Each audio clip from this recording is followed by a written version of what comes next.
Hello, welcome to Arul tailor. இன்றைக்கி டெய்லரிங்கில் என்ன பார்க்கலான்னா, நாம் ப்ளவுஸ்க்கு வந்து த்ரெட் பைப்பிங் எப்படி கொடுக்கலான்னு பார்க்கலாங்க. சாரியோட கிளாத் எடுத்திருக்கேன் நான் 2 இன்ச் அளவு. இப்போ அது மடித்து விட்டு உள்ளே வந்து நம்ம த்ரெட் கொடுத்து லைனிங்கில் 1 சைடு வச்சு அப்படியே தையல் ஓட்டிடுங்க. ஒரு 1/2 இன்ச் வர மாதிரி நேராக தையல் ஓட்டிடுங்க. குதிரை வந்து செட்டு மாற்றிக்கணும். ரைட் லெஃப்ட்டு குதிரை செட்டு இருக்குது. இப்போ நான் வந்து இந்த சைடு மாற்றிருக்கேங்க. ரைட் சைடு வந்து த்ரெட் வைப்பற மாதிரி ஸ்டிச் பண்ணியிருக்கேன். ஒரு 1/2 இன்ச் வந்து நேராக தையல் ஓட்டிடுங்க லைனிங்கோடு சேர்த்து.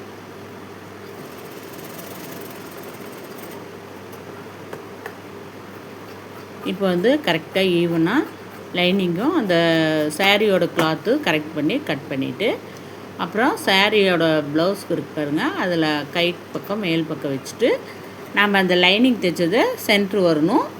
லைனிங் கிளாத்து மேலே இருக்கணும். அந்த பைப்பிங் கிளாத்து சென்ட்ரு வரணும். லைனிங் கிளாத்து மேலே இருக்கணும் வச்சு இப்போ நம்ம தையல் தைச்சது மேலேயே அப்படியே ஒரு தையல் ஓட்டிடுங்க. இந்த மெத்தட் தைச்சோம்னா ரொம்ப ஈஸிங்க. நம்ம கிளாத்து வந்து நீட்டாக இருக்கும். ஸ்டிச் பண்ணோடனே அந்த உள்ளே இருக்க அந்த துணி பிசுறு எதுவுமே வெளியே தெரியாது, நீட்டாக இருக்கும்.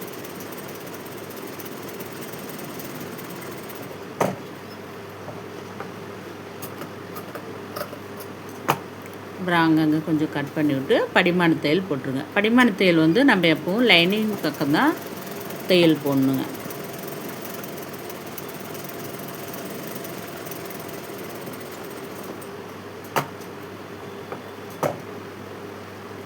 இப்போ அப்படியே நம்ம நல்ல பக்கம் திருப்பி விட்டு ஒரு தையல் ஓட்டிட்டோம்னா சூப்பராக ரெடி ஆயிடுச்சு.